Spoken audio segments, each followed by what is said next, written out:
Live from Hideaway Field in fabulous Las Vegas, Nevada, you are watching Premier League Wiffle, Day 2 of our opening week here in season number 4 tonight. It's a matchup between the Sand Vipers and the Vaders. Sand Vipers, the away team. Vaders at home tonight for this 3-game series. Sand Vipers made it to the PLW Championship and prevailed, season number 3 champions. They have added a few draft picks this season and are looking to repeat. The Vaders, also a playoff team, also adding to their depth, a full 12-man roster on both of these teams coming here into season number 4. Thank you for watching PLW. I am Greg Kelly. I am joined tonight in the booth by my good friend and color commentator, Brad Ogden. Brad, welcome to season 4. How are you feeling? I couldn't be more excited. I've been waiting for this for 6 weeks, 8 weeks, and last night I was on the stream the whole night, and it was such a better product, and it was just great to watch. It's good to see the ones back. It was good to see the Bombers with their new guys coming in. Very exciting. 25 guys got added to the league. That's huge. Yeah, we have a 12-man roster limit here in PLW. Almost every team is full up. Had a lot of talent come out during tryouts, and a lot of these teams have added draft picks. The Sand Vipers are returning with their core of Adam Tannick, Tom Gannon, Justin Hicks, Trench Bacone, David Harley Jr., and they've added, and Michael Dean, and they've added 3 more guys. Yeah, they added 3 guys from the draft. They actually picked up 5, but I only think 3 are here. I think that's Cody Giordano we're looking at down in the dugout right there. Cody Giordano. Mark Tavano right there in front. Absolutely. And these guys all showed they were all worthy draft picks. We had our eyes on a couple of them as well, with only 2 picks, and they got scooped up really quick after we picked at 5. So I'm happy for them. They're on the right team. Yep. So they also picked up Glenn Meadows, and likely to see some of these new draft picks in action tonight. Brad, on the other side, it's the Vaders. They are also returning with their core: Tanner Roundy, Billy Santuan, Nate Stepna, Gio Battisoni, Alonzo Valencia, Ethan Ibarra is back, as well as Kyle Etter and manager Sasai Alarcon. They picked up 3 new guys in the draft as well. Yeah, they went heavy Taco League pitching. Scott Burley, a seasoned veteran, we'll call him, from the Taco League. Jamison Steed, another guy who was a Taco League solid pitcher, solid AAA pitcher. And the last name... Oh, we got Jake Slusher. Jake Slusher, another solid pitcher. So these guys pitched on 3 different teams in the Taco League. I got to face them all when I was down there. Can they throw strikes in the bright lights? That's what it comes down to. Can they throw strikes? That's what Sasai is counting on. With Logan out for basically most of the year, he needed some pitching depth, and he went after it, and he drafted with a specific goal in mind. These guys are going to see the bump against one of the premier lineups in the league. Yep, Scott Burley, one of the best sliders in the minor league. We'll see how it fares against some of the top batters in the PLW tonight. Obviously, facing off against the reigning champions in the PLW will be a test for them all. I am looking down at the dugouts. I see the Sand Vipers are ready. They are the away team. The Vaders are the home team. We're almost getting ready to get underway. Don't forget to bet your channel points. Look at that top prediction right there. Who will win this game? The Sand Vipers are favored by 1.5. It looks like a lot of money coming in heavy on the Sand Vipers, Brad. I can't argue with that. You've got the premier lineup 1 through 6. Hicks is going to be on their team for the whole season.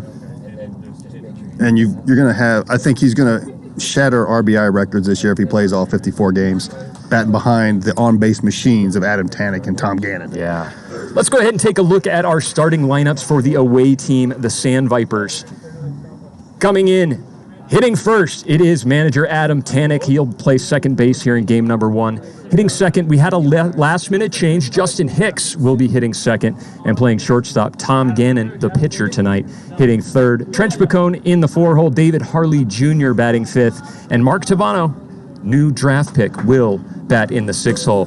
For the Vaders, Tanner Roundy will take the mound.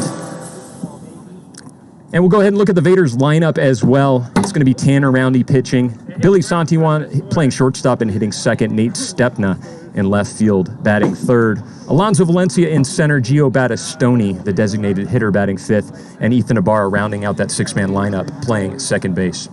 Yeah, I mean, Vaders starting with the Rookie of the Year. Obviously, it's a great call for them. Tanner's an accomplished pitcher in the league and well-deserving of the Rookie of the Year. He was a two-way player, hitting close to 390 last season. A couple of big series where he had like 4 home runs in 3 games in a couple of series, and he was lethal. If he can throw strikes against one of the most discerning eyes in the league, I think he'll have a chance. But, you know, the Vaders didn't fare too well. They went 1-5 against the Vipers last season, and the only game they won was the game they scored more than 2 runs. Tanner Roundy, a big, lanky left-hander. He is known to throw a slider and a screwball in combination with themselves. He was out here along with a lot of his Vader teammates during winter whiffs, Brad. A lot of these guys on the Vaders were getting their cuts in during the winter. They should be pretty fresh. Yeah, I mean, people took the opportunity to get better, which is great. The opportunity presented themselves, and these guys they're hungry. They made the playoffs in their first season. They were a relegated team, came in from the Challengers tournament, first ever team to do that, and then they make the playoffs in their first year. I think they got big aspirations this season. All right, the players are ready. I know the viewers at home are ready. We are ready here in the booth. Let's play ball. Adam Tanek batting first.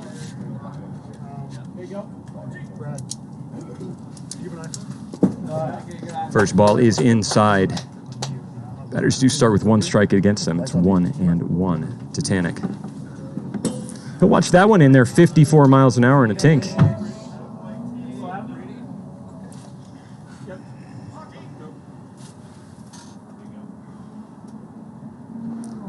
He'll step off, go laterally, goes high with the 12-6. Tanek offers at the high one and misses and strikes out.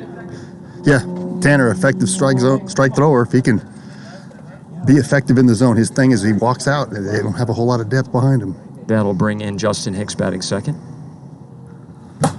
He's going to shoot that one into right field. Gio Battistoni underneath it for out number 2. And there's the new 6th fielder taken. That would have been a single last year. Yep. This year, just a fly ball to right. Tom Gannon will step in, also a lefty. They go lefty, righty, lefty here, the first 3 batters of the Sand Vipers. Here we go, Tom. Brad, I'm going to step out of the booth 1 second and take care of a little technical issue. I'll be back in a moment. You got it.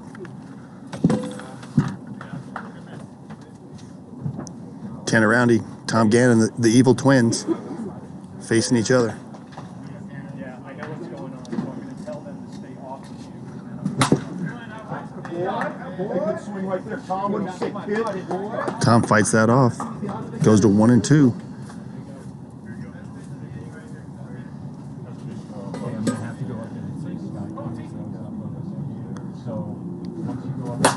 Steps and throws, long fly ball, just foul. I think he was sitting on it. He saw it happen to a first lefty, Adam. Sat back and looked for it. I don't think he'll throw that one again. Tom looking for it.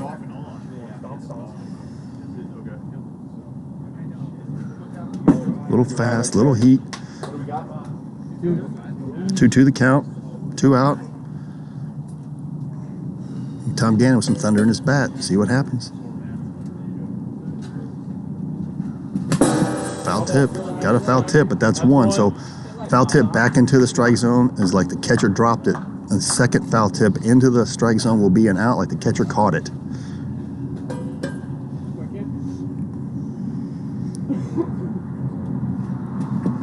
No, he didn't. No, he didn't. No, he checks his swing. Umpire AK Adam Couch chiming in very quickly. We got a full count. Big pitch here.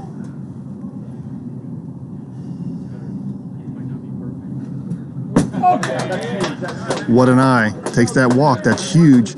2 walks in the PLW, and you cannot pitch the rest of the game. It was close. Close pitch, but a discerning eye from the veteran, Tom Gannon. Trench Pacone steps up, looking to roll this lineup.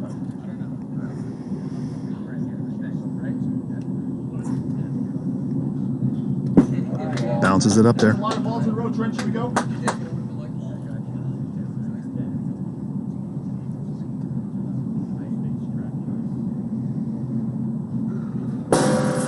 $50 miles an hour, good slider. Just finding the strike zone. Doesn't want another walk here. 1-2.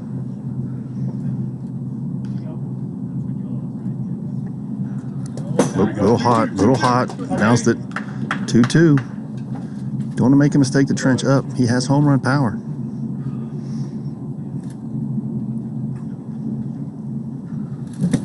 And there he goes with the screwball, the great equalizer. If you have a screwball, you are effective in PLW. As they go, 4 batters, 1 walk, no runs, no hits. And now you get to see the wizardry of Tom Gannon facing this Vaders lineup led off by the pitcher, Tanner Roundy, Rookie of the Year. You're going to see this great defensive team. Vipers win with pitching and defense.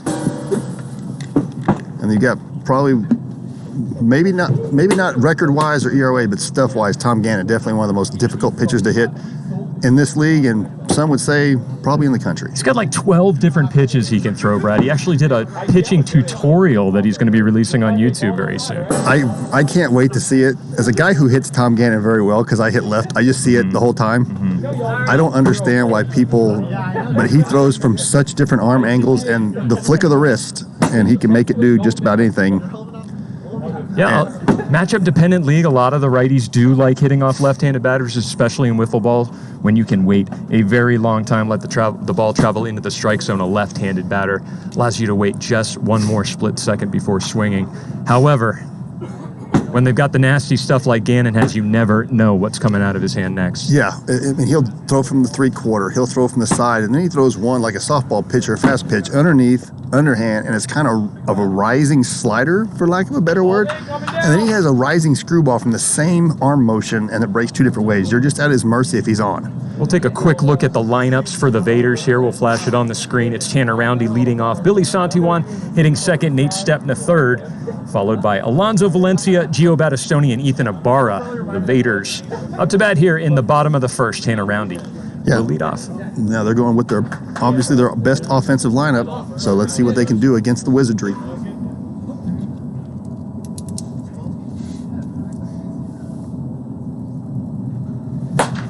Hit right side.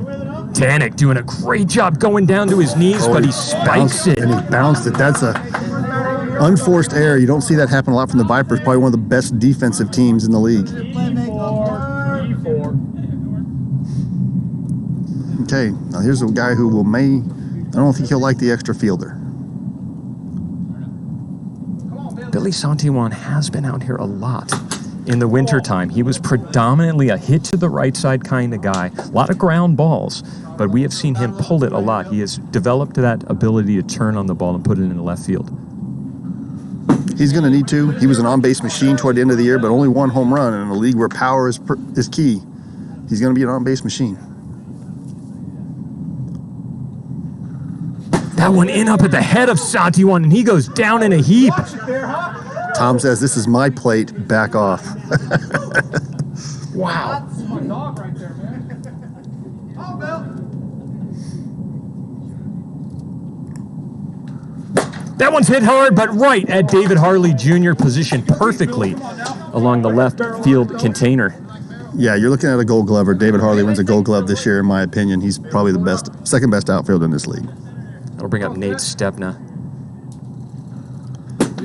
And he's, ball one high. and he's the second behind the guy on the mound, who might be the best outfielder in wiffle ball.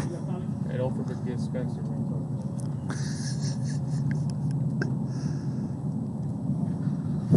Swing and a miss. Stepna falls behind 1 and 2. I think he's stepping on his 3rd team in 3 months, but I think he's found a home with the Vaders. Stepna, of course, started out in the league with the Stonemen. He then went over to the new Stonemen, who became the Cajuns, and now traded to the Vipers. The Vaders. And you Holds hear off that one. You hear that pop. He's got his finger in the ball, so same arm motion, throwing a change up there. You can hear the pop on the audio.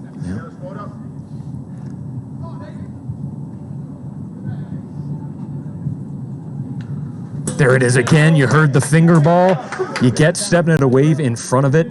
Changeup gets Nate Stepna swinging. Yeah, I mean, you're at the distance that we're at, 55 to 50 is a huge changeup. So he keeps the same arm motion, buries that finger in the ball, and it just pops. And by the time you hear it, it's already by you. We'll bring up lefty Gio Battistoni. The 1 on and 2 outs.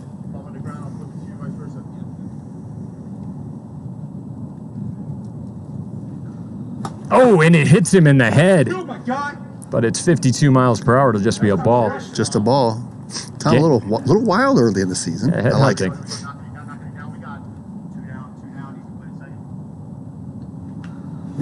Swing and a miss from Battistoni. Out in front again. There, you hear the pop.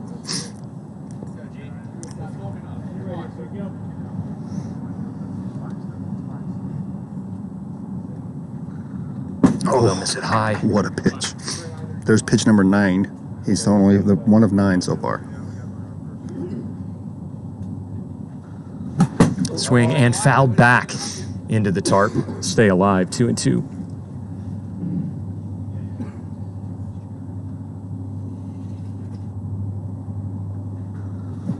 Swing and a miss by Battistoni. 3rd out of the inning. Sand Vipers keep this game scoreless. Brad, you might notice new uniforms on both of these teams this year. These might actually be old uniforms for the Sand Vipers. Yeah, I mean, this is the first I've seen them. I know everybody kind of upped their game with the new season. Everybody kind of showed up with new uniforms, just a new attitude altogether. People are really looking forward to this. I think the winter break got a new enthusiasm league-wide. Yep. So the Sand Vipers, I think they're wearing old uniforms. This looks like an old Las Vegas Sand Vipers baseball team uniform. They got the new guys, so they haven't got the custom uniforms for them yet. So manager Adam Tannick pulling out the old baseball uniforms for them. Vaders got themselves some home and aways. I think they're wearing their home purples tonight. There we go. I'll be the same one. Tanner Roundy will return to the mound. David Harley Jr. will step into the box for the Vipers.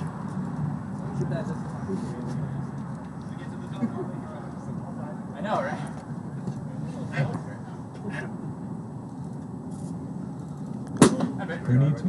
I don't like this setup. I don't like the 5 on one side.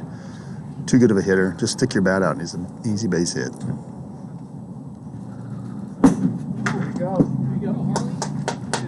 Red Devils, how you doing, brother?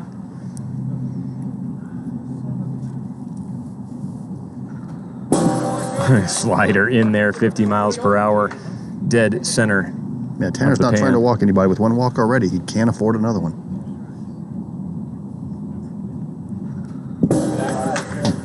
David Harley, not a big average guy, but definitely has power and does damage when he puts the ball in play. Yep, David Harley Jr. played some high-level softball here in Las Vegas.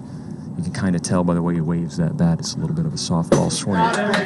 He's going to draw a walk here in the top of the second. That didn't. So one inning they get from their ace, and this has been the recipe that the Sand Vipers employed against the Vaders. Like I said, they won 5 of the 6 games, and the second series was much closer. But the first series, I think they scored 30 runs and gave up 4, and this was the recipe that they did: walks, get into the bullpen, and Sasai is countering with going with Scott Burley again. Great slider in Taco League. Will it translate into the big leagues? Yeah, Scott Burley will hop up onto the mound. This is his PLW debut in the regular season. Of course, he was featured in the Challenger tournament, played for the Los Burros, one of the challenging teams 2 weeks ago. Picked up in the draft here by the Vaders. Now he's on the mound here in relief of Tanner Roundy. Yeah, big spot here. Got to get him out of this inning. Got to give him at least a couple of innings. You don't want to go to San Juan and use up any of those 9 innings in the first game. You kind of want to leave your number 2 guy with no innings pitched. So they're going to lean a lot on these 3 rookies that they brought up to eat some of these innings here. Got it. We're going to see Mark Tavano hitting in the 6th hole. So rookie versus rookie here in this spot. And Martin didn't see Scott. He was just a tryout guy. He didn't play in the Taco League, so this will be the first time he's seen a slider. And this is going to be one of the better ones he's going to see. Yep. That isn't a PLW player. I think one of the things that makes a slider good in PLW is late break. You get an early break on that slider, a lot of guys are going to recognize it early, turn on it. Scott Burley's slider does indeed break at the last second. There it is. First pitch, 49. Tavon's Right going to on. watch it into the heart of the pan. Right on cue. If Scott throws him 3 of those, I predict an out. Maybe even a ground ball double play. Goes with a off-speed curveball there. Scott throws strikes. That's his advantage. This is going to be a lazy pop-up to Ethan Ibarra over at second base for the first out of the inning. And now right into the fire. Literally right into the fire. The perennial MVP candidate, Adam Tanek. And if you think Adam Tanek hasn't seen a lot of Scott Burley, you would be mistaken. Tanek scouts every prospect in this league. He knows exactly what he's about to face. He wanted to put that high slider into the palm trees and right, but he gets just underneath it and fouls it into the broadcast booth. Burley misses outside, and it's 1-2. You got to go right at him, though. Don't play around. Make Adam put it in play. Ooh, that might go. That might go. Foul ball. A little bit of a late call from the umpire. Went off the foot of Tanek, so even if it rolls into play. Still smart play. Play it out until somebody calls it. Smart play by Scott. Take that free out. Tanek is going to smash that over the right side. First and third. As a reminder, here in the PLW, if you hit a ball into the right field area, you will advance the runner on first all the way over to third. Left side will be 1 base advanced. Yeah, Huff, this is game 1. Top 2. And now the dangerous Justin Hicks. Again, I think he's going to break every RBI record that we have this season. I predict 75 RBIs minimum. Bold prediction. He could have 3 right here. Slider misses low for ball 1. So if he doesn't hang that slider, I think he can get a double play here. Hit hard, left side, Stepna underneath it, pops off his hands and hits. That is a dead ball once it hits that container. That is a triple. Dirty triple. Dirty triple. Yeah, Tanek comes home. He stopped at third, but he will come in off the hands into the container. Scores 2 for the Vipers. 73 to go. Will he get credit for both of those as RBIs, or does he get 1 there plus an error? I think he just gets the 1 plus the error, but we'll leave that to the scorekeeper, Jim Dodos. Bring up Tom Gannon. And he's going to reach out and punch it into left field. Hicks will score from third, and Gannon keeps the train rolling for the Vipers, 3-0. So the Vipers have employed a big shift with this extra fielder, and I am not a fan. They've left whole sides of the field open when you have 6 fielders. There's no need to do that. Literally, Tom just sticks his bat out and I'll take the free run. Thank you. And they're doing it again here for Pacone. 3 infielders all on the left side, a wall of Vaders. Don't like it. Don't like it at all. Stick your bat out, first and third. So Trench is going to try to do exactly that. It's a comebacker to Burley. And Scott gets the out. Good play by Scott. Get the out. 2 outs. Gannon will go ahead and advance to second on that play. Now base hit scores.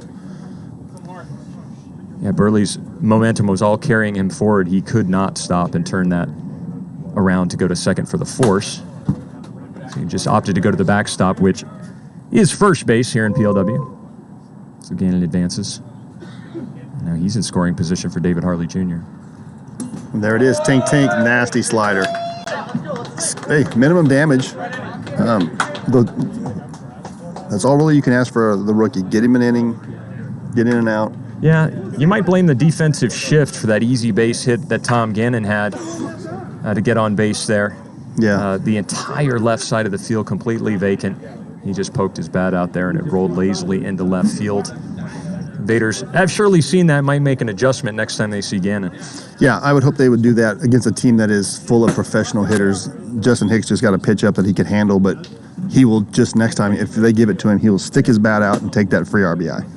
I'm going to invite Ethan Wigfield into the booth. I think he's going to take over for the rest of the broadcast. I'm going to go down and do some more technical stuff, Brad. Always a pleasure. Always a pleasure, my friend. Ethan, come on in here. It's an all legends press box. It's an all legends press box. Oh wow, I get a hat too. Oh yeah, we got it all. We finally got them in. Of course, they're not the snaps that we were supposed to get, but That's fine. This is sick. Thank you. all right. Starting off with Zoe, Tom Gannon. Vaders need to answer here.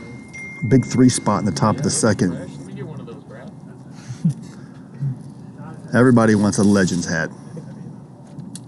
Hot commodity around here. Exactly. There's another strike. 57, a little hot, but Tom's throwing strikes. It's always a recipe for disaster for the other team if he gets in a groove.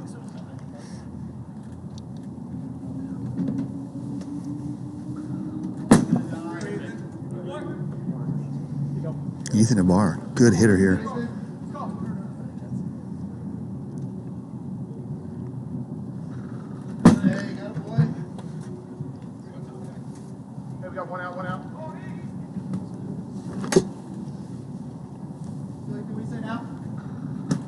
Bounced one, 3-0. Well, 3-1 actually. We start with an 0-1 count.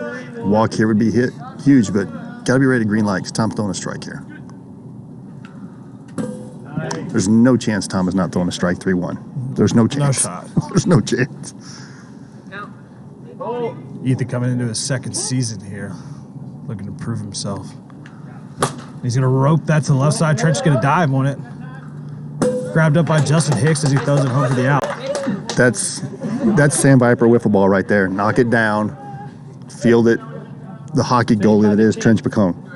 Yeah, straight defense over there on the left side for the Sandvipers.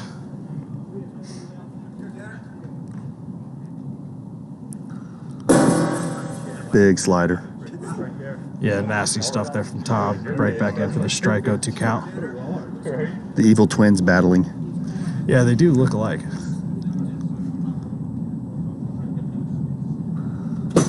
Trying to gas him up. Blitzball player. He normally will swing at that. He thought about it too.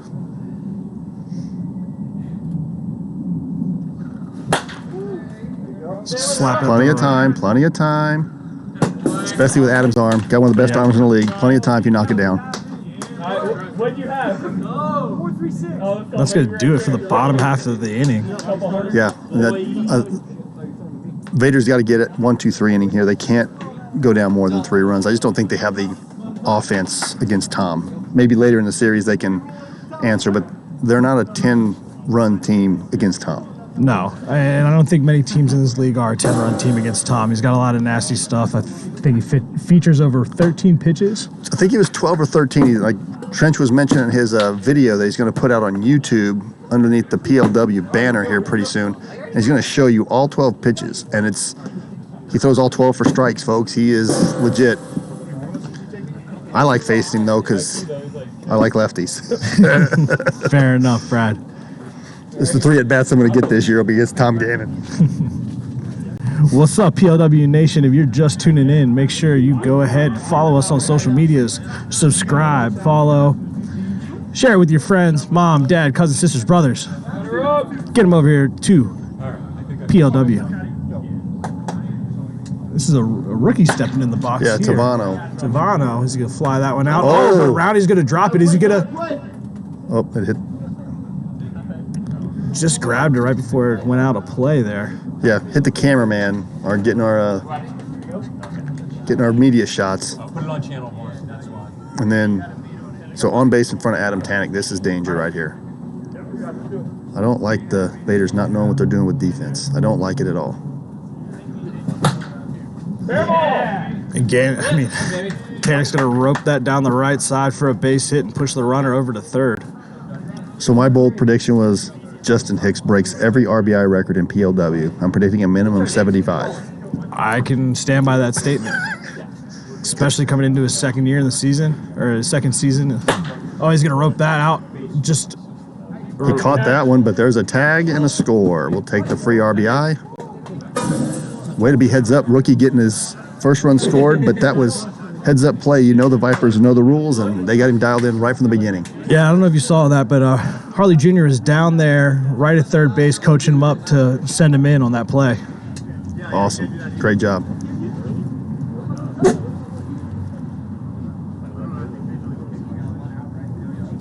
And the rule here too is the ball doesn't have to be secured on a catch to tag up. It's based off first contact. So once the outfielder makes contact with the ball, that runner on third can go ahead and take off. And that's just baseball in general. Scott misses with a high slider there. Don't want to throw that pitch to Tom. Tom will make this 6-0 in a heartbeat.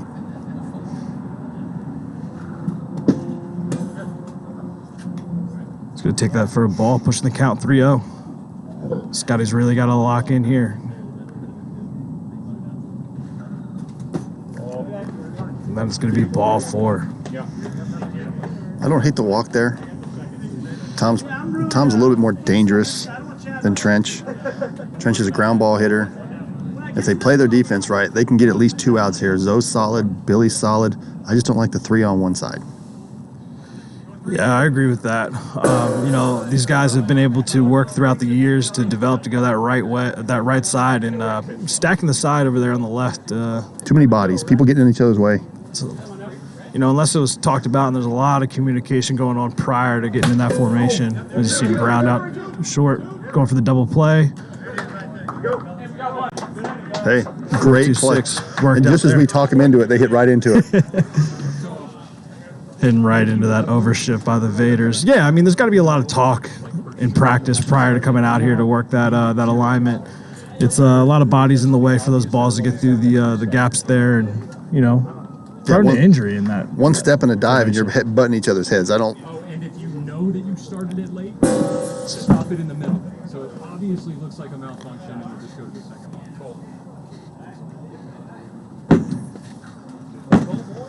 So now we go to the bottom of the third. 4-0 Vipers, kind of doing what they do, shutting you down, crossing, putting runs in every inning, making you chase, making you press, making you swing. Vaders going to lead off with Billy Santiwan. Santiwan coming in from last season, a hot hitter, able to go both sides of the field. Really makes defenses alter and shift around how they're going to play him. Yeah, hit a line drive right at Harley last time. Right at him. Didn't even have to move. Well, he's seen him trying to go to that right side. I seen the little swing.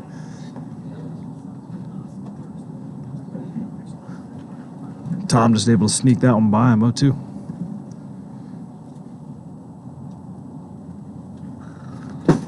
There's Tom gassing it up. That looked really fast, but 57 is all she says.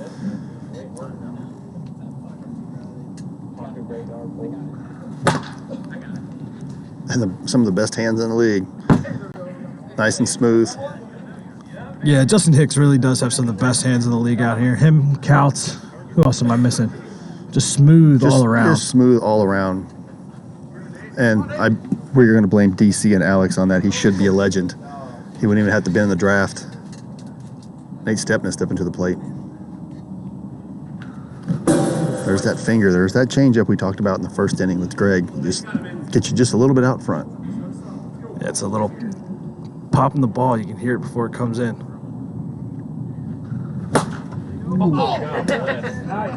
He's going to rope that foul right off our PLW cameraman. PLW cameraman has been hit twice in 2 innings. Out there getting all the angles, putting his body on the line for PLW Nation. Momentary lapse there. No, at all. You'd have one of mine.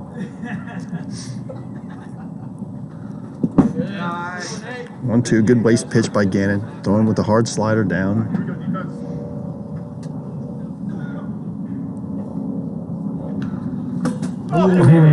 Filthy. Straight filth. Nasty stuff from Gannon to catch him looking. Brings Gio Battistoni up to the plate.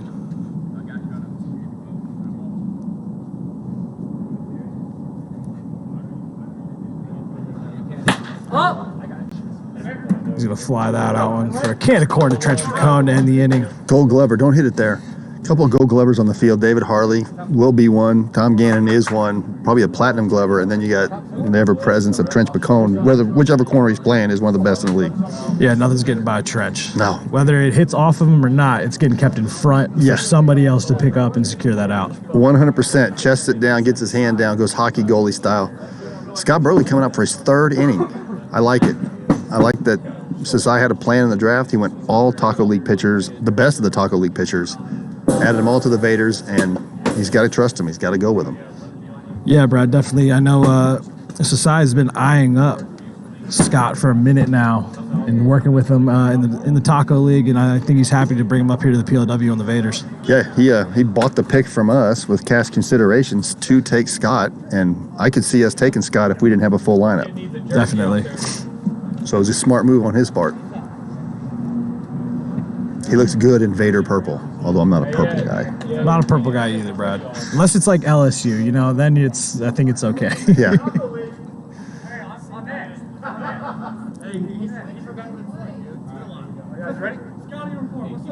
Uh-oh, Kyle Eder making his appearance.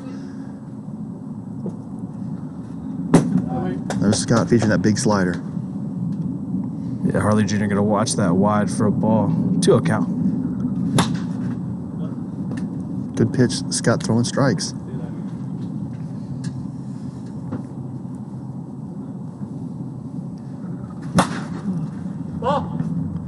I like it. I like Scott taking charge. Yeah, he's really taking command out there on the mound, calling his team off, securing that easy pop-up for an out. And he's going to go against And Mark Tavano. Mark Tavano. Got on base on his rookie. last time, yeah. Got on base on his last time. Put the ball in play. Always a big thing. Put the ball in play. It's got to be a big spot coming onto the championship team as a rookie, knowing that you're going to have to perform. Yeah, you're at the bottom of a lineup. And if you hit, you play. Like, he bases your playing time on your batting average and on-base percentage. So, no pressure. Another ball in play. Zoe. Solid defender, Zoe. Little unorthodox. Doesn't have a great arm, but he keeps it in front, kind of like Trench. Easy play to make that out. That's going to bring up the commish, Adam Tanek, to the plate. Tanek getting a base hit his last at bat. Wow, they're going 3. I wouldn't do it because Adam will take this free base and bring up Hicks. Yeah, it looks like they decided against that. Oh, no, they're still going to go 3 there. Free base. And you got a guy who's throwing a slider, so he's bringing it in from the right-handed batter's box. I'm calling it at least a single. He's just going to throw his hands out and put the ball in Hicks. Put the bat in Hicks' hands. Oh, good pitch. Great Good pitch. Scott Burley. I'm throwing strikes. You hit him. And honestly, with 2 outs, you might even want to go 3 outfielders, 2 infielders here with Tanek at the plate with his ability to lift the ball. Oh, what a play by Scott. Scott, another great play. He's taking command. Look at him, full focused out there on the mound. He said, "Don't talk to me. I'm going to sit at the end of the bench. I am locked in." I love it. I love it. Now we just got to get him a name on the back of his jersey. He's ready to go. Now, they need offense. Can they get 4 runs? Yeah, it's gonna take the bats to come alive here for the Vaders to secure a win against the Sand Vipers. But I got a feeling we got some more runs coming in from the Sand Vipers here. Yeah, I don't think they're going to. If you can't score 6 runs against the Vipers, I think you're an uphill battle. And they don't have a lot of power. Vaders don't have a lot of power. Gio has a little bit of power. Tanner has a little bit of power, but they don't have. And Nate had power in the beginning of the season, but he hasn't played the second half of the season. So Yeah, that's true.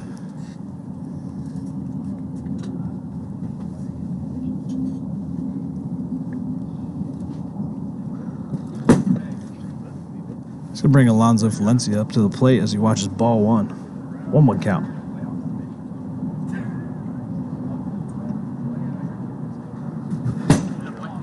Big swing and miss. here's the thing about Zoe: don't miss up. He will hit it out. Yes, he will. I think he might be the Taco League's all-time home run leader.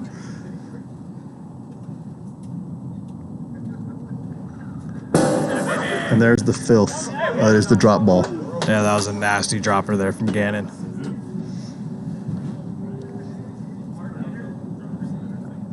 And here, if you're just tuning into Twitch, we got a poll up there on the right. Who's got the better jerseys? Go ahead and vote. Get yourself some wiffle points by doing so there. I don't see the Legends as an option. Not today. You know, Not we need today. a full list on there. I think we're winning that one. Absolutely.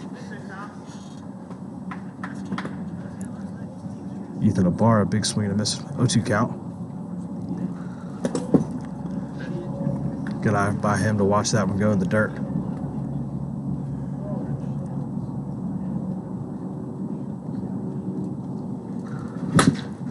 And that's going to stay fair. Gannon, plenty of time, and a cannon for an arm from 15 feet. So, The dreaded dribbler. yeah, the one that you wish you didn't have to hit.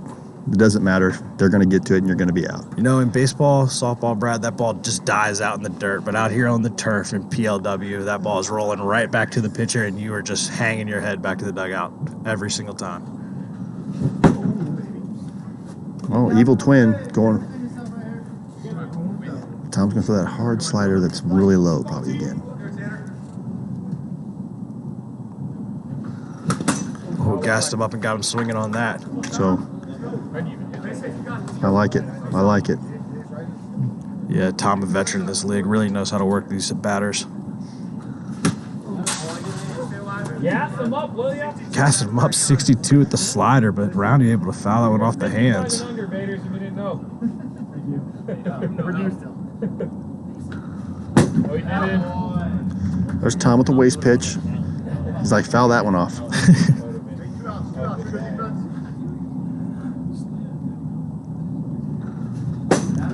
Okay, now Tom's going to come with a, I'm calling it, little finger in change up here. The 2-2 count, Brad, as it always is here. If you have to ask, it's 2-2. Not the umpire or anything.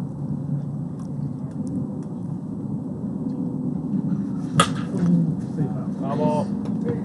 Just on it, just missed it. We got a battle brewing here between Tom Gannon and Tanner Roundy.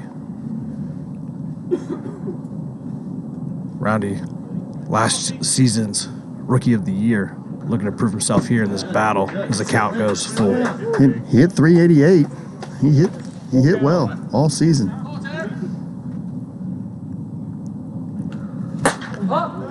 And there's a base hit.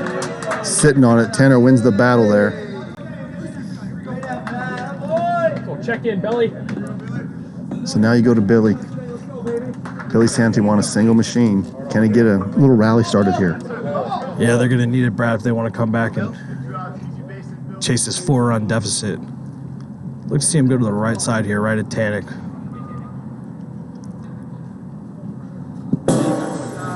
As he watches that one in the dirt. 1-1 count.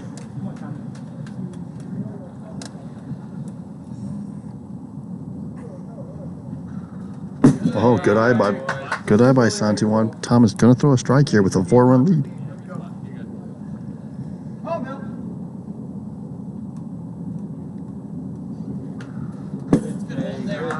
He misses low.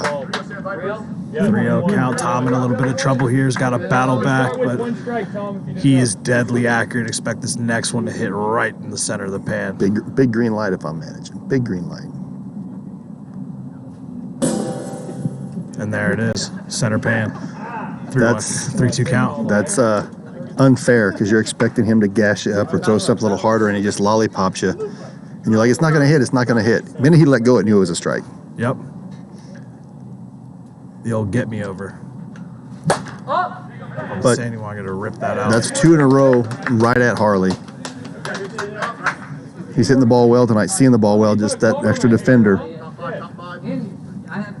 We go to the top of the 5th, 4-0 Vipers. And they're going to put Scott Burley back out there. I think he's done a fantastic job coming in after this, basically 1 inning from Tanner Roundy. Yeah, Scott really proven himself here in the PLW. I mean, they're facing the 4-run deficit. You know, they got a couple of hits off of them, but coming into your first game not starting, but your first game pitching, first game of the season, first game up here under the lights, cameras.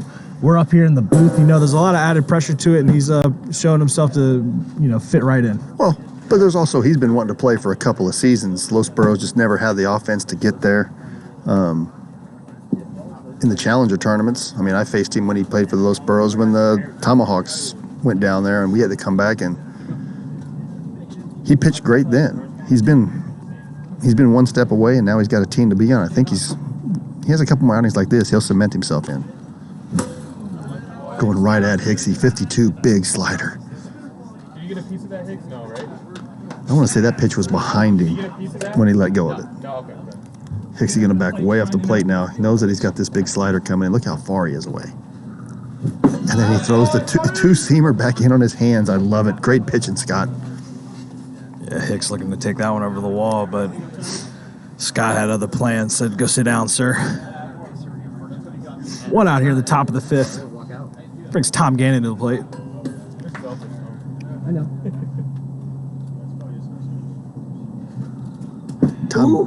Tom Gannon, all 115 pounds of him, a home run machine. I think I might be giving him a couple pounds at 115. Soaking wet, eh? Soaking wet with somebody hanging on him. Fun fact about Tom, he told me yesterday he's seen over 270 wiffle ball games here at the ranch. Well, I know that he played every minute, every inning, every out of the Guinness World Record game. He played every inning. Unreal. Yeah, he's a machine. And a hell of a nice guy. Ground ball to Zoe. Again, a little unorthodox, but Zoe doesn't miss the backstop. No, he doesn't. Got that throw right in there for out number 2. Out number 2. Another going through the heart of the order here. Can he get by Trench? Vader's going back to that 3-stacked left side there. Three guys in the infield. Got to have a lot of communication out there to keep that ball from going between those gaps. I mean, I would do 3 in the infield if it was me, Nick, and Stevenson, because there's not a whole lot of movement. We're just going to build a wall and stand there like soccer. Trench says, "You know what? I ain't worried about your wall in the infield. I'm going to go over it, hit this base hit into the left center field." Now, will the baseball pants be the key to Trench hitting over 300? It might be. He said he has not yet hit over 300. That's his goal. He's been close a couple times. Not a fan of the pants, but if they hit 300, I'd wear them. This actually might be the first time I've ever seen Trench McCone in a pair of pants. Valid. That didn't have extra pockets. Maybe like those cargo pants when he was working on the ranch. I'd say he doesn't wear pants.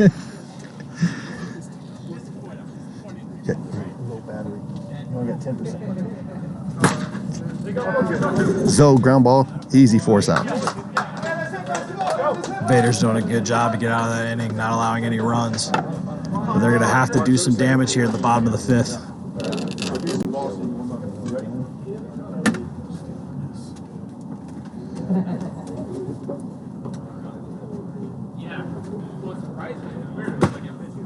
And what's going on, chat? How's life out there in PW Nation? Let us know where you're tuning in from. Exactly. The Dragon Lady has made her appearance. Oh, she has. Yeah, she gifted like 50 subs last night. Yeah, I witnessed that. I was actually the bearer of one of those gifts. Yes, she Trevor goes Oppo Taco for a nice home run there, and she just gifted subs like they were nobody's business.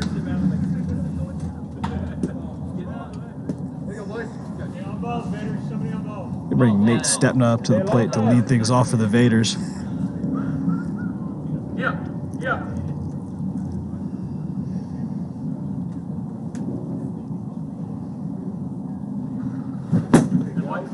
Just missing it. Home run swing there. Bottom of the 5th. Got to get something going. Yeah, Nate had a really hot start to the season last year with the Stoneman. Looking to carry that over here now on the Vaders after a big trade to secure him. Yeah, we got to witness that. I think he hit 3 home runs against us.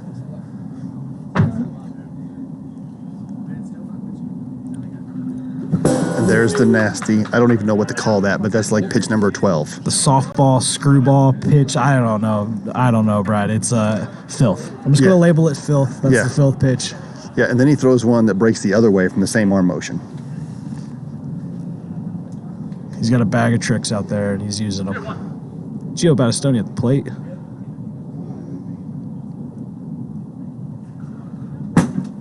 Watch that one wide. 1-1 count. Dragon Lady, a little hot cocoa last night, feeling it today.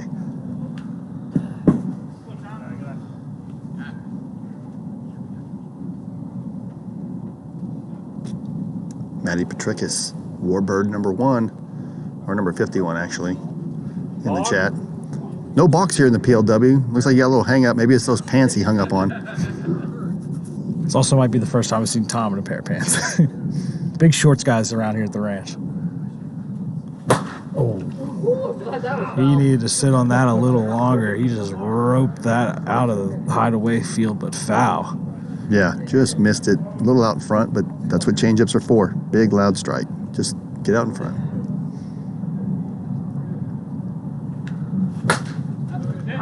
Don't hit it there. Great play by the rookie. Sat down, kept it in front plenty of time. Adam Tanek turning over second base to the rookie. What is this? This is news. This is real news, folks. They only had 6 players last year, and they went up to 11 in the draft. Yeah, you know, when I stepped in here, I looked over at the Sand Vipers bench, and I saw a deep roster. I was like, whoa, this is a new look for this team. Pinch hitter. Oh, pinch hitter, Kyle Eder. Hitting for Alonso.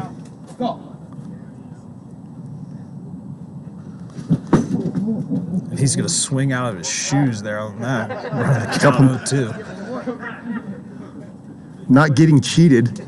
Good swing.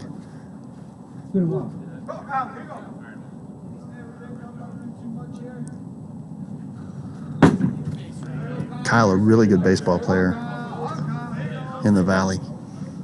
Transferring over. But that's just unfair. The screwball with a little velocity. Tom Gannon is putting on a show right now. Absolutely. Just straight filth. Has yet to win a Cy Young. I don't know how that's possible. I don't know how it's possible either, but you can see by the look on Eder's face on that replay that they just showed. Yeah. His eyes were wide open. Yeah. And all you can do is tip your hat. Like, okay, you got me. Tip your hat, moving on.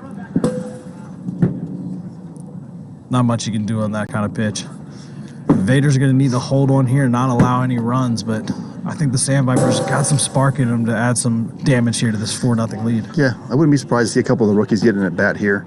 Add them to the bottom of the lineup, just put them at the bottom here. After Tavano would be the top, I can see them adding a couple guys, get a couple swings here.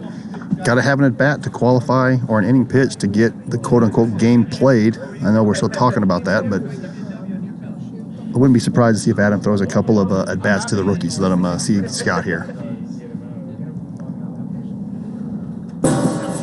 There's that big slider.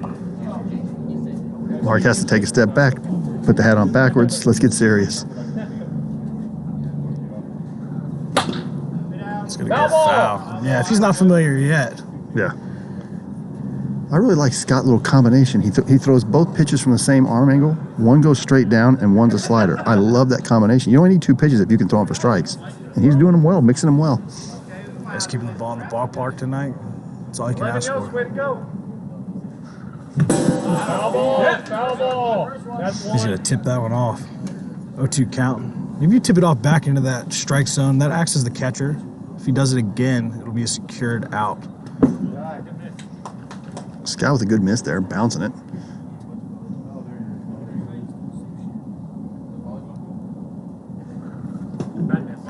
That's right, it's your play, Scott. Brush back the other rookie. Rookie on rookie battle here. 2-2 count. Top of the 6th. Both trying to prove themselves. Tavano's going to rip that in the left, but around you got to get over there and make a nice play on a ball in the gap for out number 1. So does that not look like Tom Gannon running around the outfield? It does. It looks like Tom Gannon. So If you were to tell me they were brothers, I did not know them prior to this broadcast, I would say, all right, they're brothers. yeah, exactly. Again, I don't understand this lineup. I don't understand this. Yeah, I'm not feeling this either with Tanek being able to go both ways.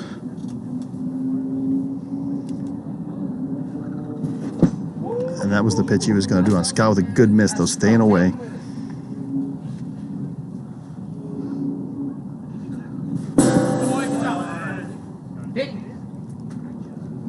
Goes at 2-2. Yeah, I think Tanek thought that was going to miss just wide, but it cut right back in. Oh, there's a little screwball action. I don't know if he meant to do that, if it was just his drop that just broke that way. Good pitch by Scott. I don't mind the walk here. And he's going to do just that and walk Tanek down to first, and that's going to do it for Scott, correct? Is that his second walk? I believe that is his second walk. So now Sasai is going to go to, I wouldn't use the inning here. I wouldn't waste it. Nah, I wouldn't either. But Billy's going to start the second game, I believe, so he's going to get his get a feel for it. And it's, So Billy's a quick worker, features a knuckleball and a slider, and the knuckleball is lethal because he throws it just hard enough to get all that movement. Yeah, that's some pretty nasty stuff he's got there. Billy with one of the lowest ERAs in the league last season as well. Sub 3, which is fantastic in wiffle ball.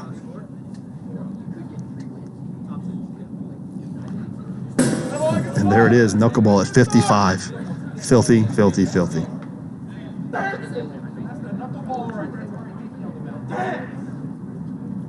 And Red Devils, your jersey will be en route shortly. The order was placed, and they should be here. All the new jerseys for our new draft pick and for the gifts that we are giving out. And there's an easy one, Stepna, good pitcher. And he hits the strike zone. What a play. Double play. Double play. Good job by Stepna to secure that ball and make a nice throw home. Absolutely. Way to get him out of the inning. Now a little life in the Vaders dugout. They're going to need it here, chasing this 4-run deficit in the bottom of the 6th. The last inning of this game, they got 3 outs to get it done. Can the Vaders come back is the question. I'd like to see him just scratch and get a couple of runs here. I really would just like to see him get a couple of runs here. Get a little momentum going into that second game. It's a 3-game set, and if you can split the first 2, you have a chance to get 2 out of 3. Yeah, it's rough not having the bats come alive in that first game, and it really diminishes the confidence going into game number 2. So it'd be nice to see them get some runs on the board at least here if they can't come back in. I'd almost like to be the visiting team. We're the visiting team tomorrow. Give a chance to get on top early and see what happens. Yeah, and if we're looking at last season, the visiting teams seem to have the advantage throughout the year. Yeah. Baby, come on, baby.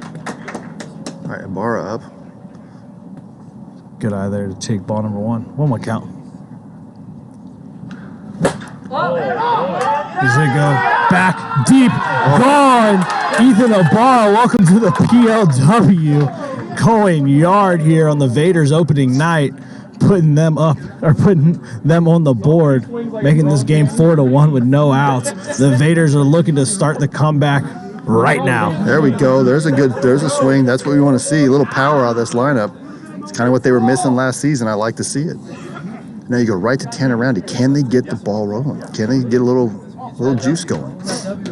And that's a big home run to hit off Gannon. You got to feel good about that. And Rowdy trying to do the same there as he swings through that one. I think if his back hit the ground on that one, he swung so deep.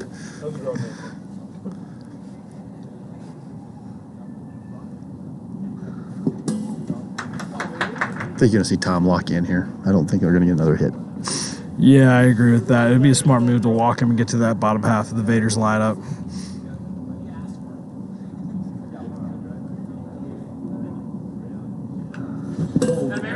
Filthy, filthy, filthy. Tom said, no, I'm not going to walk. I'm going to get the out. Yeah. Until the tying run gets on deck, I don't think they're worried about Tom just yet, unless he walks out. Bill, Sandy won 2 line drives just right at the left fielder. Can he stay putting ball in the contact? The little dropper there by Gannon for the strike. 0-2 count. Gannon is so crafty out there on the mound.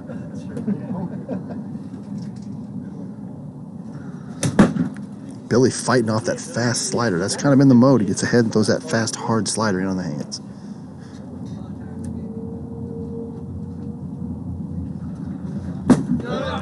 Good eye by Santijuan to lay off that one. I'm out. I would have swung. I'd chiropractic adjustment after that one. Oh, trying to nibble. Trying to nibble.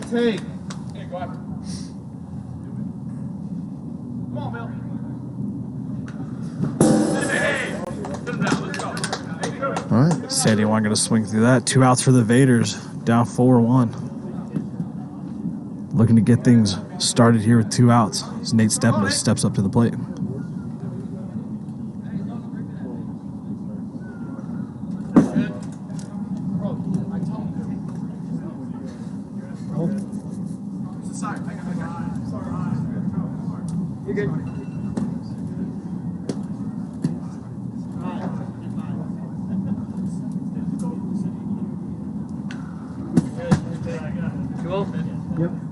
2-1. 2-1 counts as Stepna. 2 outs. Bottom of the 6th. Need a couple of base runners on here. Foam only. 31. 31.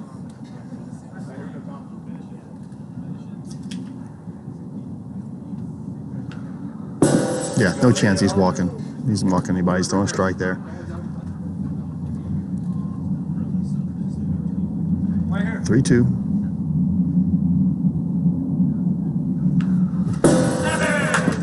There's Tom with the complete game. Nice job, Viper. 1 run on the home run. Nathan Ibarra. We got the book up here. Yeah, that's going to do it for game number 1 there. Sand Vipers on top 4-1, starting the season off right with the dub. Yeah, there go the champs, just rolling on. But I like the Vaders. A little fire in the second half of the game. All right, Vipers, we got Held them Gannon down. pitching, Hibbs shortstop, Gannon left field, Trench third base, Dean right field, Giordano. Did you hear that, everybody? Because I did. New lineup. And for all you guys on TikTok, come on over to twitch.tv/Premier League with Premier Wiffle. You only see him.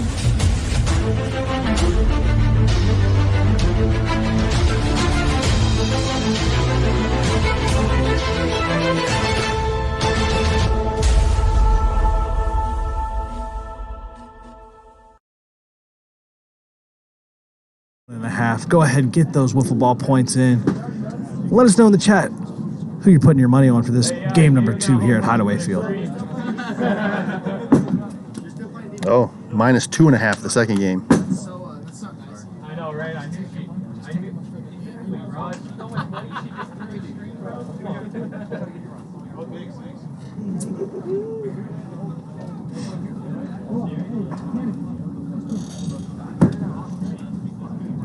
Where's Trench bringing the hitting machine? Well, Trench is going to be featured in that lineup from the Sand Vipers. Absolutely, absolutely. So they're going to face Billy Santiwan. He's going to start game 2. He's probably their 1A. There's no real ace on the Vaders. I mean, Tanner had the numbers, but Billy was just as solid, so they're going to go 1 and 1A. And Nate Stepna, another quality pitcher. So he's got 7 pitchers on his lineup. I like what he's doing. Yeah, they got some depth, and I think that's what's going to prove to help these teams out this year is having that depth in the pitching rotation. You know, going that extra inning and only allowed 9 innings pitched per pitcher this year. Yeah, 9 innings pitched per series per pitcher. It's going to be a juggling act, especially when Tanner walks out the first inning.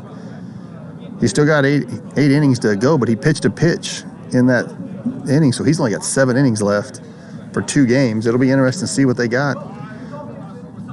But the Vaders got to score runs. They don't have a good record against the Vipers because the Vipers take walks, the Vipers score in bunches, and the Vaders got to win close games. I think they do. That's just their mode to get. If it's a 4-2 game, Vaders have a chance. They're in that game. But anytime it's 6-7 runs, I just don't know if the Vaders have the offense in the winter, in the spring, as we'll call it, part of the season. Yeah, you got to put the ball in play, and that's a tough team to do it against right here in the Sand Vipers, as they have one of the best defenses in the league, if not the best defense in the league. Yeah, and then now you're going to start with Tanek, who broke the record for consecutive shutout innings in PLW history, was held by James Stein in that great season 1 that he threw up. And now Tanek beat that. I want to say he did 20 2/3 of an innings shutout. That's amazing. Unreal.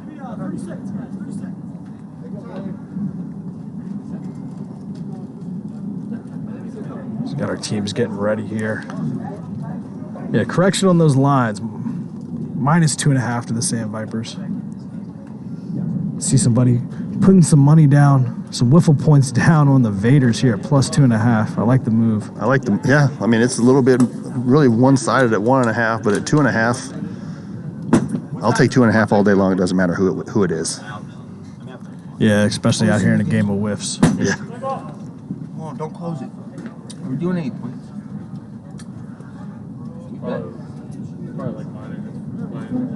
Good job. Yes, you did. So did Popinski. The missed Birdman is here. Oh, yeah, he is. Adam Tanek leading off against Billy Santiwan. We're ready to start game 2.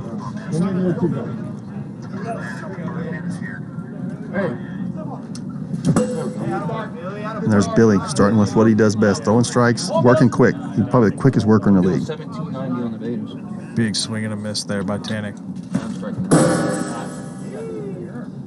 65. $5. Gonna be a little too hot there. 1-2 count. And Santiwan speeding it up. Again, Billy had a problem first half of the season keeping it in the zone, keeping it under 55, and then he found the knuckleball.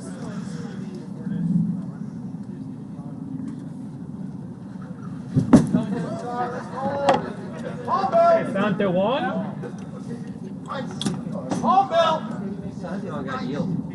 I guess there's no way to avoid. Yeah, whatever. Double. Hick's gonna foul that one off. There you go. 0-2 Be a count. leader, not a follower. That's right, Cap. Sand Vipers looking to get things started early here in the first inning of game number 2.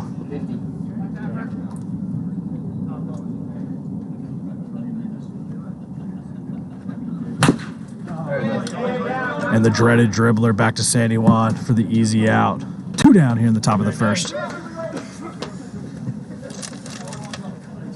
It'll be a good game. Looking at DK. Bull.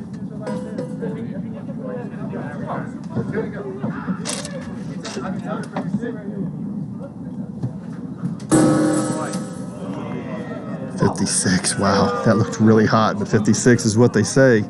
Tom Gannon pointing right at the speedometer saying, hey, that's too fast. Ooh, that was a good one.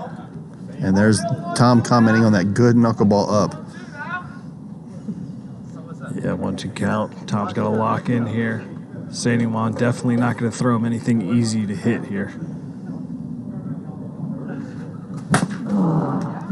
Plenty of time, knocked it down, still got all day. 5 seconds is an eternity. That's a big inning for the Vaders. After they come off the home run in the last inning of the last game, they go right into offense now with a little pep in their step. Yeah, it's a good way to shut down the top of the lineup there. Tanik going to take the hill here. So the Sand Vipers get things going in the bottom of the first.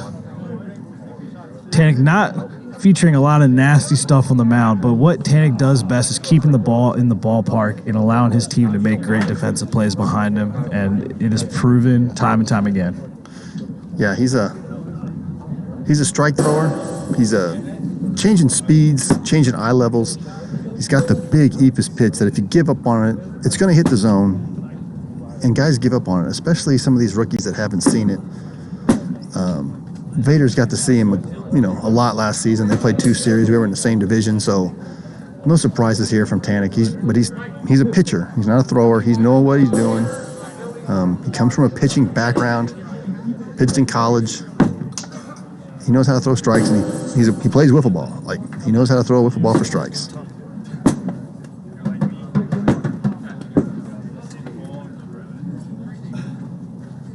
Ball's in.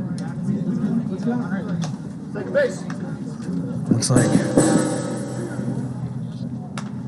Roundy's going to lead things off here for the Vaders. Yeah, so I think they're going to go with the same lineup. Roundy, Santiwan, Stepna, Battistoni, Battistoni, Valencia, Yep. Ibarra. I wouldn't be surprised to see if they throw one of these new guys in. Even against Tanik, he throws strikes. He's not going to fool you. He's throwing strikes, and like I said, he keeps the ball in the ballpark.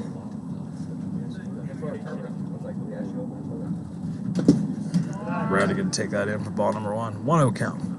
Or 1-1 count. And there he goes. There's the Eephus pitch, the get me over. Everybody gives up. It's a strike every time.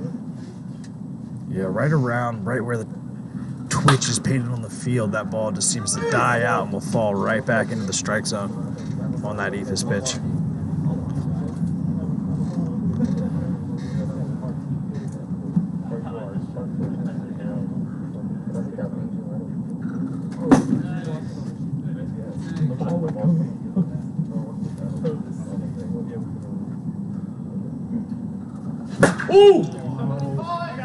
That's a high shot, but the rookie Tavano is going to settle right under it for the out. Good solid play. And that is a major league pop-up right there, Brad. Yeah. Tavano, from being the rookie, just finds himself right underneath of it, settling in nicely for the Sand Vipers out there in the field. Proving why Tanek drafted him 2 weeks ago. And there's Santiwan doing what he does. He's a single machine. You know, not a lot of power, not a lot of home runs, but he puts the ball in play.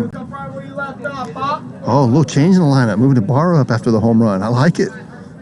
Yeah, I like the move by manager Sasai here. He's going to eat that one right off the shoulder. So you still got to move. It looks like it's going to be a strike. That was a little bit in. That was a little close. I'm surprised Tanek didn't say anything there. I don't think he was going to break that much. He's pretty far off the plate, but and that's two. Yeah, just move a little bit forward.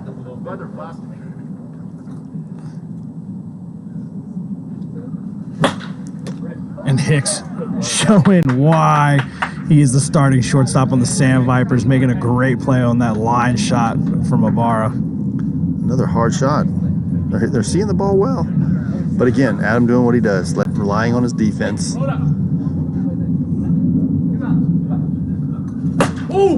That's an out. I don't even have to look. It's hit at Tom Gannon, you're out. I don't even have to look. Yeah, Eder got a hold of that one there, but it was just a line rope right to Gannon to end the inning.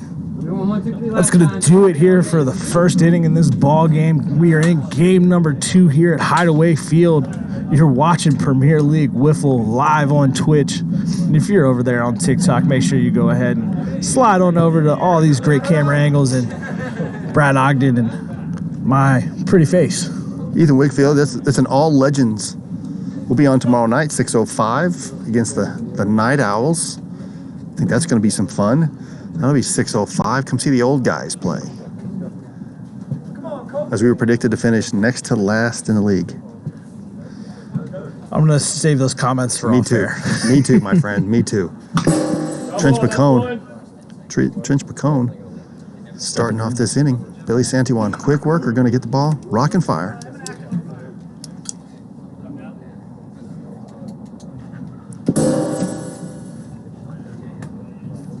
He's going to watch that one bounce in. 1-2 count on McCone.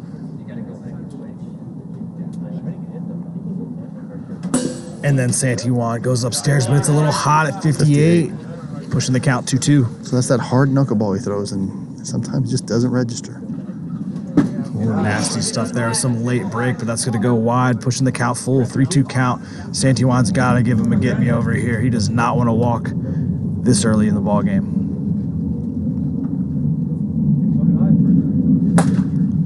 Smart, Ibarra, good defender.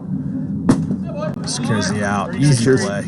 So I like their defensive setup. You've got some good defenders. Ibarra at short, Zoe at third, Eder and Roundy in the outfield, Nate Stepney at second, Billy Santiwan, solid defense. Way to knock it down. You've got plenty of time. Oh, but he's going to throw that airmails wide. Airmails it over the press box here. That's going to put the runner on second base. Michael Dean getting bailed out of that one after a nice shot and a nice defensive play by Ibarra, but he cannot just hang on to the ball, and he throws it away.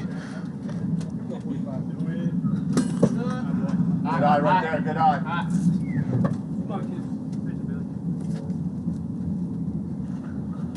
All right, so rookie getting at bat. Giordano getting a plate appearance. That's a DH.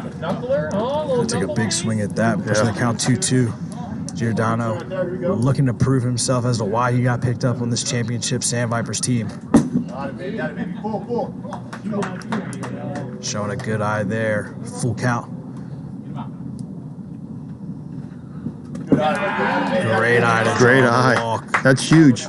That's huge. You just turn the lineup over. That's your job as a 6-hole. If you turn that lineup over to the top of the order, every team's top of the order is vicious. And now Adam Tanek steps to the plate with runners in scoring position.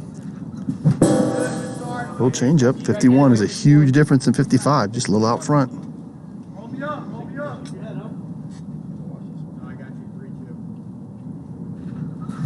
He's hit that back to the mound. They're going to go for 2.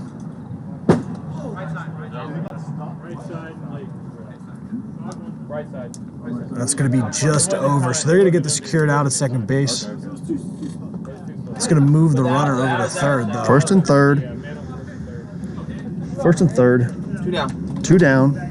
Santiwan living dangerous with the RBI machine, Justin Hicks. Yeah, Hicks is going to look to get things started here in the the top of the second for the Sand Vipers as he watches strike number 1 there. Strike number 2. 54, such a good pitch. 0-2 count, 2 outs.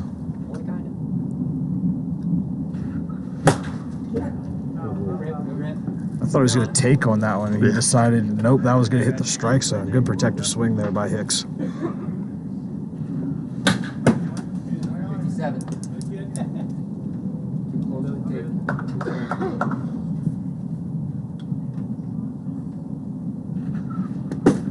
There you go. Foul off a couple, miss on purpose, miss something away.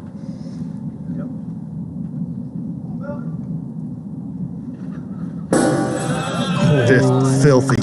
55 on the nose, catches Hicks looking. Santiwan is juiced after that big strikeout on the RBI machine, Justin Hicks. And that's going to leave runners stranded for the Sand Vipers, Brad. They are not going to be happy with that. Yeah, they're usually a team that capitalizes on those kind of situations. Vader's playing with a little momentum now after that last inning of the first game, and then they've come into this one looking good. And our boy, Nick Sansone in the chat. What's up, Nicky? Going to start off with Gio Battistoni. Yeah, Battistoni, a lot of absences last season, but he's looking to change that this year from word on the street. Got a big bat from the left side, looking to add some power to this Vaders lineup. Oh, for sure. Definitely got a powerful swing. Good, another good softball player. Played with Jonathan Wilson, J-Dub, played with his team. Played against his team. I've seen Gio play quite a bit.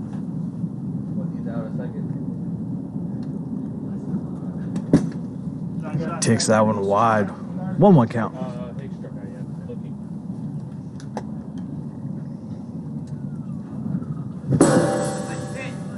Little ephus there. Little ephus action from Tanik. Yeah, 50 is just a big difference, guys. I can't stress it enough. You're only about 35 feet when he lets go of the ball.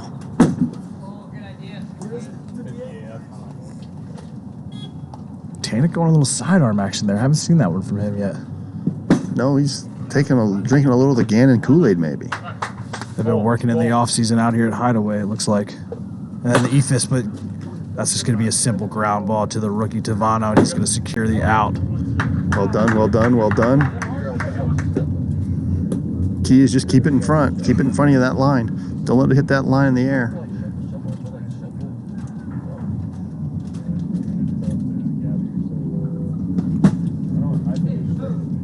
Tried the corner and missed.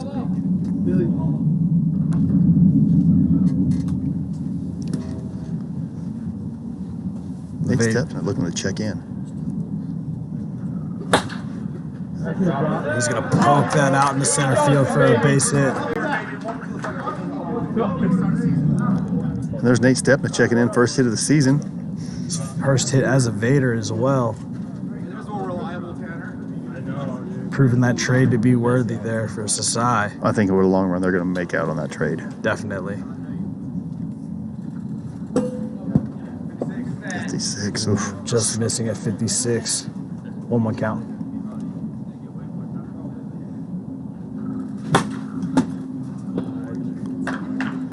Just missing the ephus, just getting under it. Seeing all that topspin come straight back. The dribbler right to Tavano. They're going to go for 2. Hicks going to secure that, throw it in. 4-2-2. That is going to be a double play to end the inning. Great defensive work by the Vaders. Yeah. I mean, by the Sand Vipers. So took the time, got the quick ground ball, a good feed from Tavano. You see him get the holes right, just a flick of the wrist, and it hits center all day long. All day. Hicks has one of the smoothest throws out here on the field defensively. Really proven his worth for the Sand Vipers. Stay loose inside. Stay loose. Let's move us to the top of the third inning here. Yeah, so we got still 0-0, top of the third.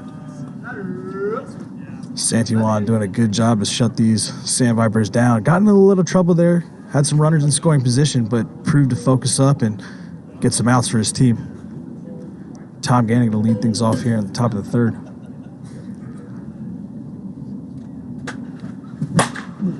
Foul ball. Foul ball.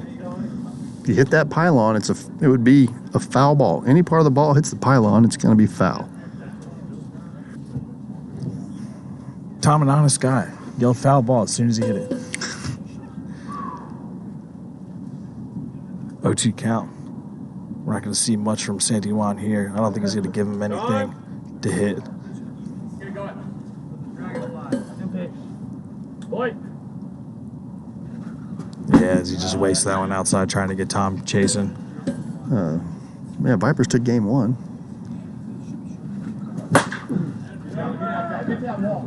Kid's going to rope that up the middle for a base hit to the right side. Just a single. Eder stops from hitting the wall. Stops from hitting the wall.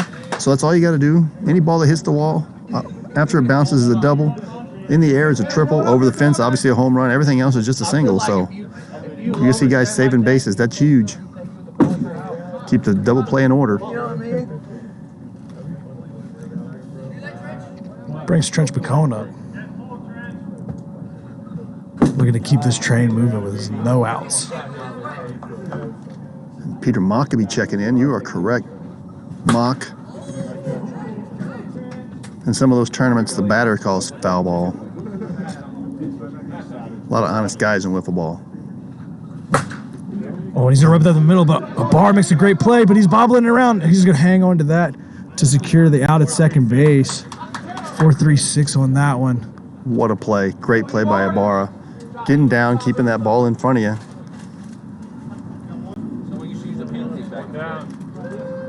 Going to bring Michael Dean up to the plate. Watches that one wide. And he's going to take a pause, try to slow Santijuan down with that quick release. Oh, it's going to go down to Valencia. They're going to try to turn 2 over to Stepna. Oh, 5:06 safe. Over. Both of our. We have a readout that you can see on the screen, and then we have another one as a second, which you can't see. Maybe in the outfield you can see it from the outfield camera, just over the first base dugout. Both of them said over 5 seconds, just a force out. I don't think Santijuan's going to throw another walk to the rookie. Got away with it last time. Santijuan's just going to throw strikes there, make you put the ball in play. Tavano going to watch that wide. Good eye. Tavano seems to have a good eye on him. Absolutely. Good waist pitch, too. And there's that nasty knuckleball. Filth. He had to check up on the back, get that protective swing. Anything close, you got to be swinging. And he went there, and big swing and a miss for Santijuan to get the strikeout. And that's going to do it for the top of the third. 0-0 game moving right along. A couple base runners from each team, but no real... Even when the Vipers had people on base, they had first and third with 2 outs, so it wasn't like anything had to happen. Not a lot of real action over here. You've seen a lot of balls being hit right at players. I like this addition of Meadows from the Sand Vipers, though, getting his team some ground balls in between innings right now. Yeah, absolutely. It's a new look for the Vipers. Well, yeah, before they were scraping by with 6 players. You know, they didn't have any opportunities to do anything, but hey, we're going to check the field. You guys just got to do what you got to do. Exactly. Tannen calls balls in. He's ready to get the bottom of the third underway. So you got 2 of the top 5 ERAs in the league from last season pitching in this one, and it's showing.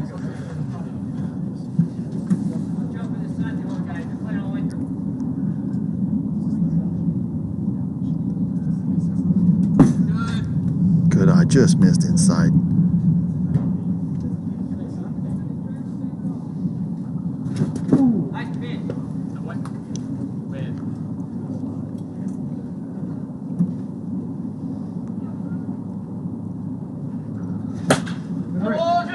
Tavano, the rookie, going up and grabbing that one for out number 1 here in the bottom of the third. Great play by him, and he is showing why he is on the Sand Vipers team and why he got the starting nod tonight. Absolutely. Great play. Brings Ethan Ibarra up to the plate. the source of the Vaders' offense in the last game with a solo shot to left. He's going to rope that right up the middle. This is going to hit the wall. No. Michael Dean stopping that from a double. One base only. I can't tell you how big that is in this. Usually you don't see those kind of dives in game 2, maybe game 52, but not game 2. What a play by Michael Dean to save that base run. Save that extra base. Brings Kyle Etter up to the plate with a runner on first. Looking to get things started here for the Vaders. As he sees ball 1 in.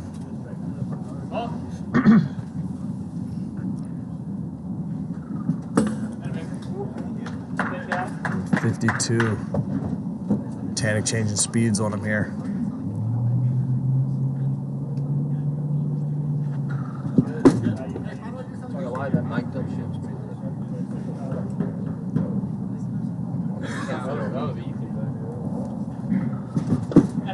And a big swing and a miss for strike 3.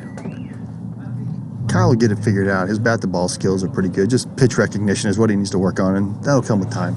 He's also facing a tough 1-2 combination that they're throwing out here. Gonna bring Battistoni into the box as he takes a big hack through that one. OT count. 2 outs, runner on first. Vaders got to get something going here. Tanek gassing it up on him. So 70, that's close. That equals 100 miles an hour. In Major League Baseball, that's 100 miles an hour. It's going to be a big pop-up. That's going to be not trouble. Not trouble at all. For Justin Hicks to end the inning. Well, let's check out our sponsors. We got Cheers Beauty. Emily over at Cheers Beauty. My wife I benefit from that. My wife goes to Emily once every couple of months for Cheers Beauty. Get all your waxing and hair removal needs. Pocket Radar. Pocket Radar is how we get basically is the lifeblood of this league. PocketRadar.com. You can get a discount code PLW10. And then you got Tarantino's Vegan Italian. Try the chicken parm. Go see Michael over at Tarantino's. They're open today, closed on Monday, so I'm pretty sure Mike's got the TV on. Tarantino's Vegan Italian. Adam Tanek rolling into the box. Santijuana ready to go.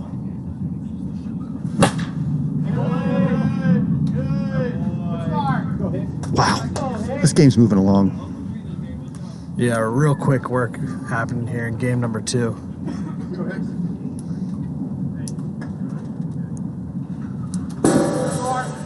Great. Yeah, that's all I can do too, Hicksy. Just look at it and go, what the hell was that? Good pitch. The knuckler's nasty. Just dropped right in there for a strike. And he comes with different arm angles on that knuckle too, so can't really tell what it's going to do. I don't think he knows what it's going to do. Another great pitch by Santijuana to sit Justin Hicks down. 2 outs here. In the top of the 4th. All right, Tom Gannon. I like to call him the toy cannon. I like it.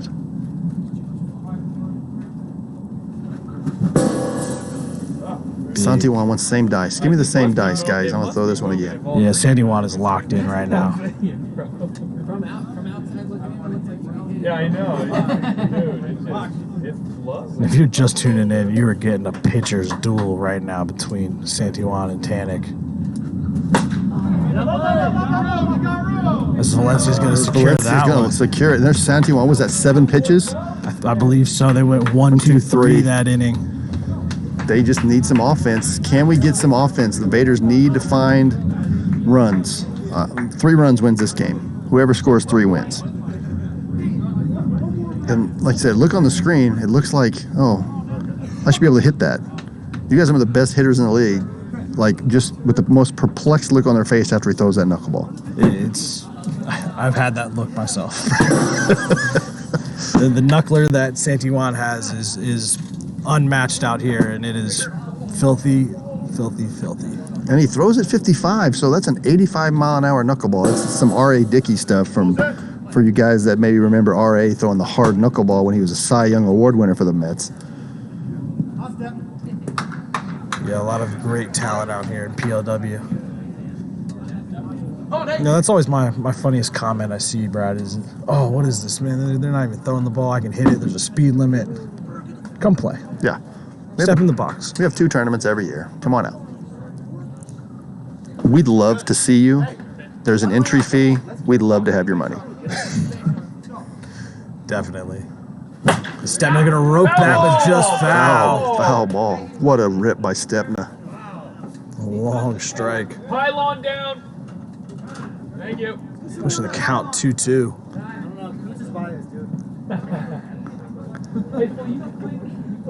Conan must made a great play on that ball. Yeah, I thought he had it. Yeah, bro. Off the foot, got time. Oh, and Tavano makes a great off-balance throw to secure the out. I saw Tanik's face get so worried when he turned to make that throw, but Tavano said, nah, I got this. Great job by the rookie. What a play, what a play.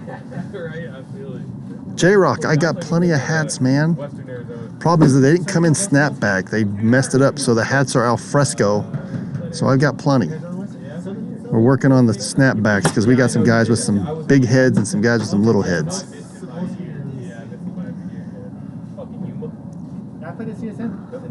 Right. 10 roundy coming up. Legit power here. You can get a pitch up.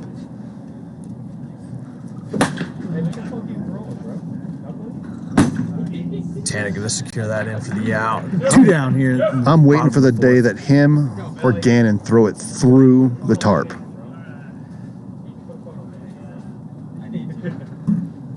What's the prize for winning it all? A jug of tears from the losing team. A lot of pride. Yes. Santiwan backs away from that inside pitch. Do players get paid? That is a discussion with the managers. Nobody on my team pays for anything, but some of the teams do have some sponsors that maybe kick down. But it's going to happen. It's going to be sooner or later. Some of these guys are going to get paid. There's been talk of a player pool money. Once we get a little bit bigger, a little bit more in tune with the universe. Santiwan gonna go to the right side, but Michael Dean gonna camp under that, and that's gonna be another 1-2-3 inning. This game is moving along. Top of 5. And just to add, do players get paid? You know, we're looking to grow this league, so if you're new in the chat, you get a lot of first-time viewers in there. Go ahead and give us a follow and subscribe. If you're an Amazon Prime member, you can go ahead and use that Prime membership to follow Premier Wiffle on Twitch. You know, what better place to use that? $5. It's $4.99 a month. I get charged every time because Jim Dodos will yell at you if you are a PLW player and you do not have the PLW flag next to your name. He won't even acknowledge you. So we believe in our product. Take a watch. Follow us on Instagram. YouTube is coming. I know, or not YouTube. Facebook, YouTube. All the Facebook, YouTube, Instagram, Twitter. We are out there on the social verse. And every dollar that gets brought back into this league goes right back into this great production that you're seeing as you see Picone rip one up the middle for a base hit. I think it might be 4 hits for Trench tonight, just seeing the ball really well. It might be the pants. I think it's the pants. Yeah, it's the pants. Trench in pants. He's hitting the ball. Yeah, just back to what I was saying. Every dollar goes back into the league, into this great production that you're viewing here. And we're just looking to make things bigger and better and bring PLW to the forefront of the sporting world. Absolutely. ESPN Ocho, we're looking for you. I saw Pillow fighting on TV the other night, Brad. I think we're next. God, I hope so. Between that and disc golf, I don't know if I can watch any more disc golf. Get down, ball. Out of ready. Oh, Nate Stepna says no hit for you, rookie. Making a great over-the-shoulder catch there off the rookie Tavano's flare to right field. Great athlete. You got athletes all over. A lot of these guys are accomplished baseball players in this town. Some of them even play college ball. Some of them may played some level of pro. Yeah, Brad, a lot of great athletes out here, not just from the baseball field. There's a lot of athletes that went on to play college soccer and Yeah, absolutely. football and everything else in between. I mean, we had Aguara, who was a Ninja Warrior athlete. Absolutely. A little college basketball. So that's just high. And Zoe gets there, loses his hat again with the flowing locks of Alonso Valencia. That's going to be another quick inning, a 1-2-4 inning, only allowing up the base hit there. But they're going to leave that runner stranded. And we're going to push into the top of the fifth. Or sorry, bottom of the fifth with a 0-0 ball game. Now, Kitch, I wouldn't be surprised if some of these guys are, there's a lot of guys out here that are the same age as Harper and Bryant Gallo. So I wouldn't be surprised if they played with him or against him. Wouldn't be surprised at all. A lot of these guys, I mean, some of us are a little older. Legends are a little older. We're a little before their time. But some of these guys in their mid-20s, I wouldn't, for sure they played against him, for sure. In fact, I know they did. Yeah, the Fernandez brothers, Fernandez brothers played with playing him. with Gallo. They played with Yep. him with Gallo, yes. They tried to get him out here. I want to say Mateo played on a team with him. Max and Mateo probably played with him. Dad Al, a New York Yankee draft pick. So we got plenty of talent here. Bar going to foul that one back. Running the count 1-2 here in the bottom of the fifth.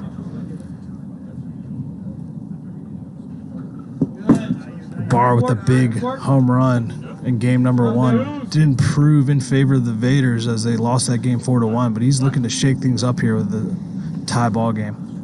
Ho tried the ephus. I don't know how you lay off that pitch. I'm swinging at it. Bar is a little shorter guy, not as tall in structure as most, so I think he got the zone down on that one. But give it to me, I'm swinging. Yeah, 100% green light.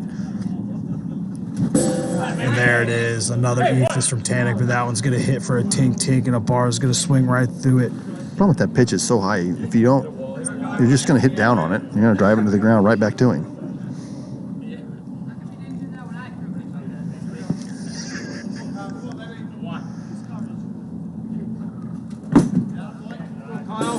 Brings Kyle Eder to the plate as he watches the ball 1.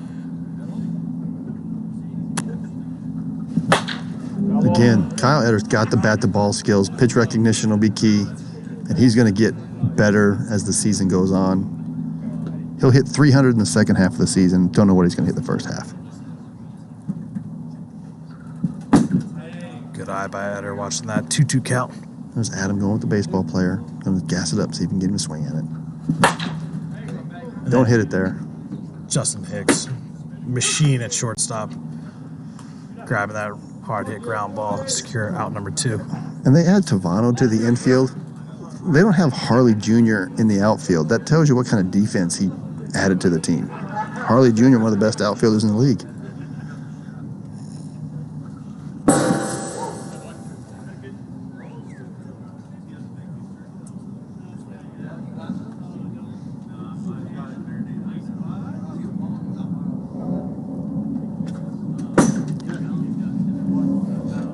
Good eye by Battistoni to watch that wide.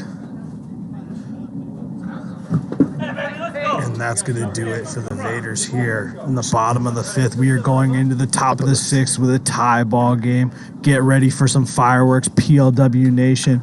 This game is about to break out here in the 6th. Yeah, so 6th inning, my understanding is that there's no runner on second base when we start extra innings, so it's just going to be unlimited innings. And these innings would count against the pitcher? I'm not 100% sure on that. Somebody help me out with that. I'm going to need an exclamation point rules in the chat to pull that up. Yeah, because I want to make sure. Because Santi wants to throw in a gym. I would hate for him to burn through 9 innings and have to sit out. Right now. They count? So just got confirmation. The innings count no matter when he pitches them. So he's only got 9 innings total, period. I don't think you can pull him, Brad. I think the way he's pitching right now, you just got to let him ride it out. I wouldn't take him out